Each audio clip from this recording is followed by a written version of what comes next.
Kuraş boýunça Aşgabatda tamamlanan Dünya Çempionatynyň jemlerine bagyşlanyp geçirilen media forum işiň häsiýeti betlendi.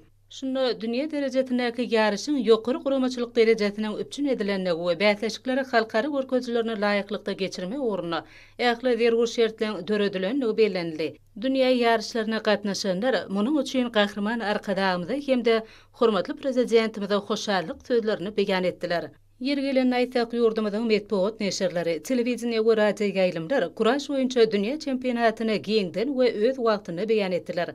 Munyň özi ýurdumyzyň durmuşyna möhüm ähmiýeti bolan wakalyň hemme taraplaryň guramaçylykly geçirilmegine möhüm ähmiýet berilýändigini has aýdynlygy bilen äşgär edýär. Aýratynap Türkmen sportu gazieti bayramçylyk röwüşde çap edildi. Gaziet sahypalaryna dünýä çempionatynyň ýarışlarynyň pursatlary, onuň netijeleri barada maglumatlar täsirli pursatlardan düşürilen suratlar bilen utgaşdyryldy. Bu bolsa gazietiň özüne çekijiligini, onuň okuyjylarynyň artmagyny şertlendirdi. Paýtagtymyzda geçirilen dünýä çempionatyna gatnaşan türgenler, tälimçiler ýurdumyzyň sport gazietini uly höwes bilen okudylar.